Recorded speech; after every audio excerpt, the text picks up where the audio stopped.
Cześć, to znowu wasz Alien. Witam na Alien Advlog na kanale, gdzie znajdziesz wszystkie rzeczy związane z motocyklami, jazdą adventure i troszeczkę z podróżami. Także jeśli ci się to podoba, nie zapomnij subskrybować kanału, bo większość z was dalej go ogląda bez subskrybowania. A teraz bez zbędnego pierdzielenia przechodzimy do tematu dzisiejszego filmu, czyli nowych chińskich motocykli adventure.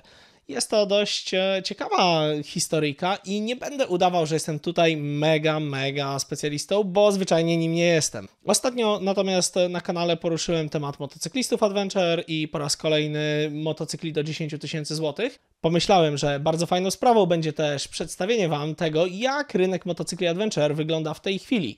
I jest to mega głęboka sprawa, ponieważ ten rynek zwyczajnie strasznie urósł. Materiał, który za chwilę zobaczycie, miał być częścią większej całości, ale jak zacząłem robić research i grzebać w tym dogłębnie, okazało się, że informacji na ten temat do przekazania wam, i to naprawdę po łebkach jest tyle, że cały film musiałby mieć jakieś 1,5 godziny. W związku z tym dzisiaj zapraszam was na odcinek o motocyklach adventure rodem z państwa środka. Materiał dla mnie przygotował Kamil z Fotomotoblog i jeśli jeszcze go nie znacie, to w opisie będziecie mieli linki do jego twórczości. Jeśli interesują was motocykle z Chin, te dzisiejsze współczesne, i chcielibyście się o nich czegoś więcej dowiedzieć, zajrzyjcie koniecznie do niego na kanał. Facet naprawdę wie, o czym mówi. A teraz zapraszam was już na sam materiał.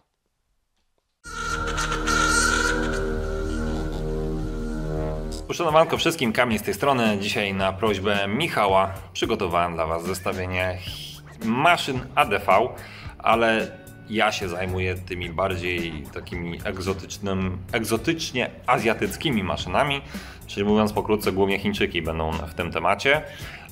I motocykle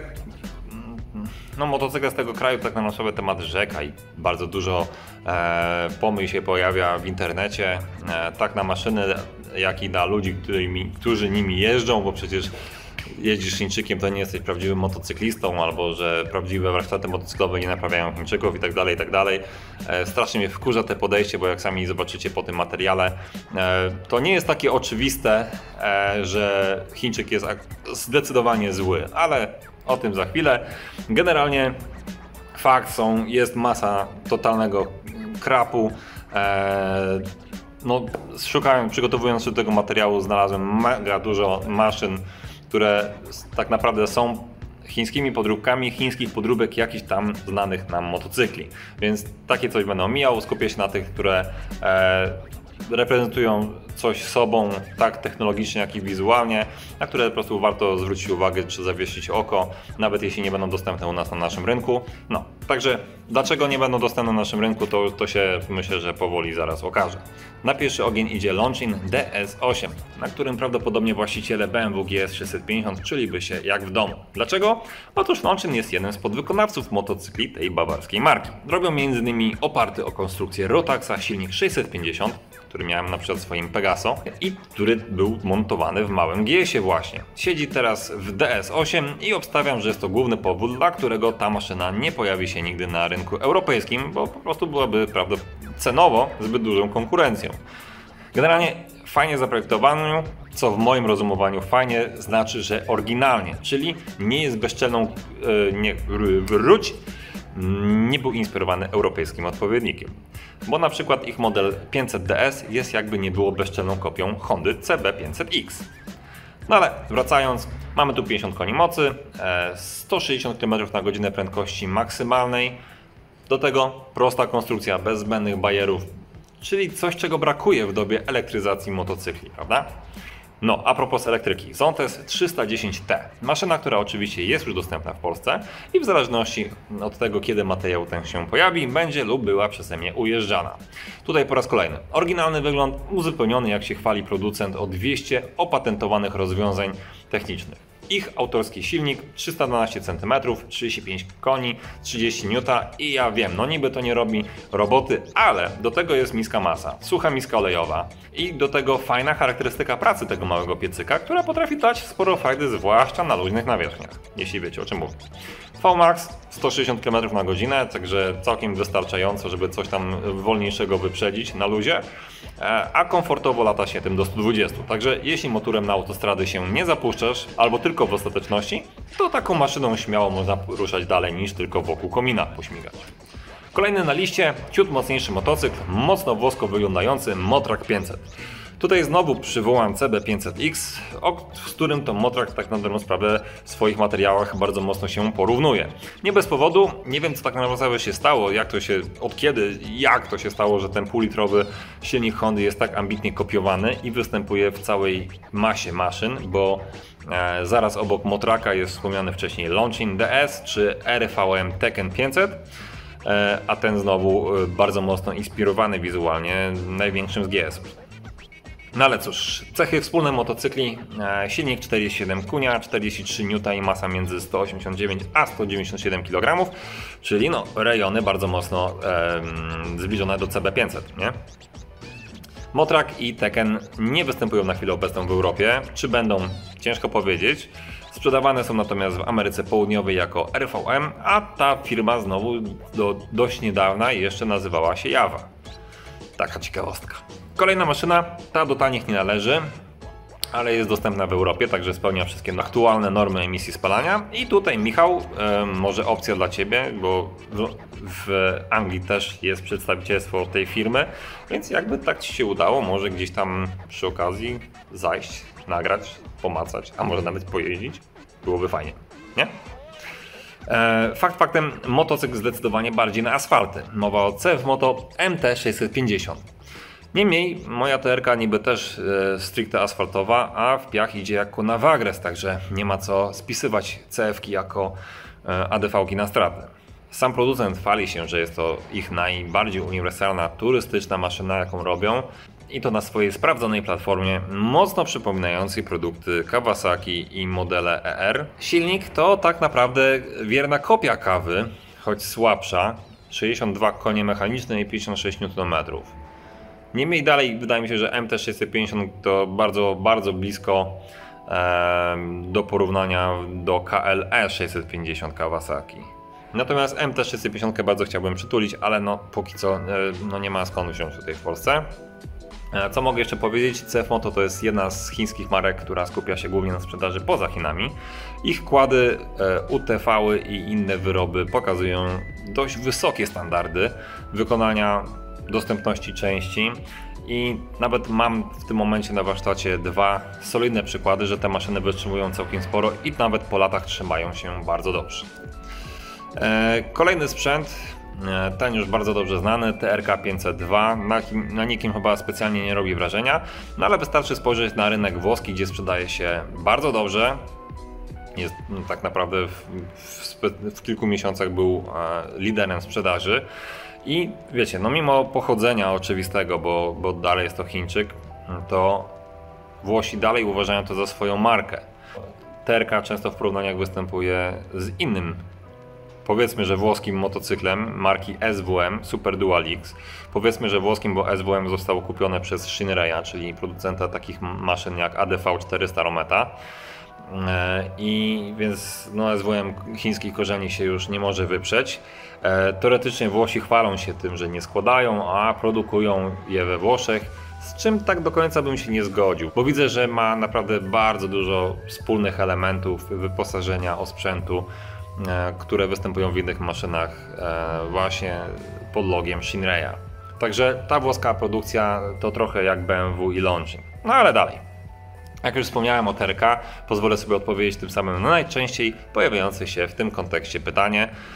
Tak, będzie ten motocykl występował z większym piecem, będzie to 800 i jak mnie pamięć nie myli, zapowiedziana prezentacja jest na koniec tego albo początek przyszłego roku.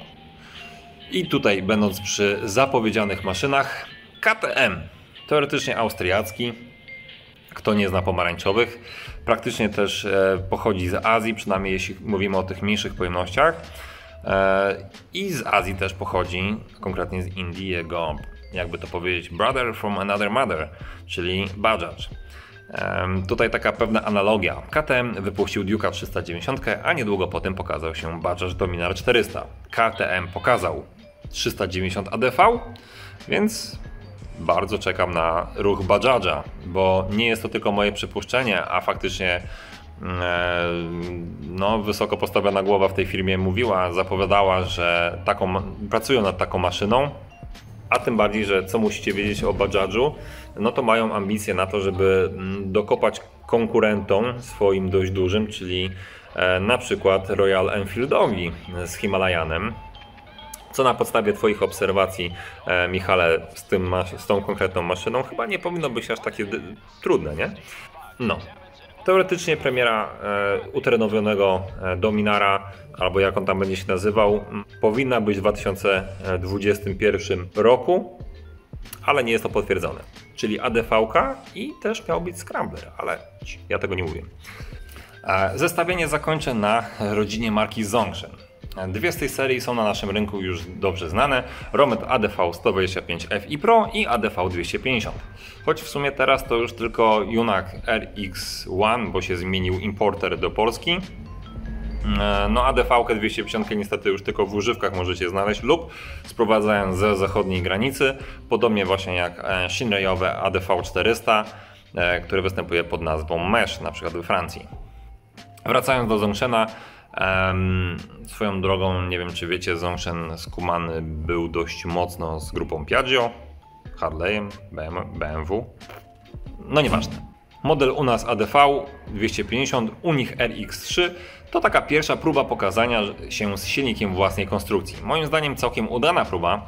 Oni się nawet odgrażali, że wystartują tym w Dakarze, no ale nie wyszło. Czemu? Nie wiem. Może tylko póki co, może jeszcze coś tam pokażą. Nieważne, mała 250, którą objechałem całkiem spory kawałek Polski i nigdy mi nie zawiodła.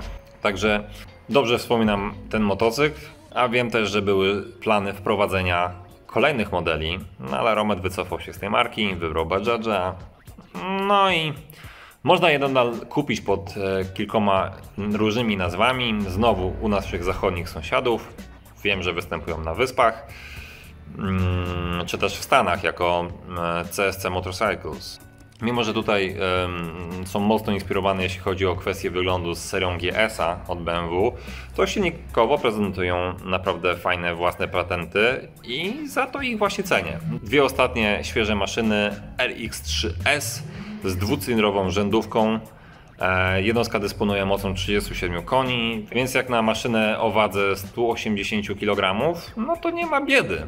Oczywiście biorąc pod uwagę tą kategorię małych adventure'ów, która dość mocno się teraz rozwija. Następnie model RX4, czyli singiel o pojemności 400 cm3 i mocy 43,5 kuca. No, wedle producenta stosunek mocy do masy jest jak w Suzuki DRZ 400S, co jest dość ciekawe, bo Zongshen porównuje swojego adventure'a do takiego konkretnego enduraka. Także no, chciałem to kiedyś móc doświadczyć i sprawdzić faktycznie, jak to chodzi. No i to chyba tyle z tej listy takich no, moim zdaniem dość ciekawych maszyn. A nie, sorry, jest jeszcze jedna i to dość taka no, na gorąco zaprezentowana 650 od Zongshena. Tutaj wykorzystano, a raczej zakupili sobie patent na silnik od Nortona i takie no dość duże, fajnie napompowane nadwozie, także no maszyna dla dwumetrowca idealna.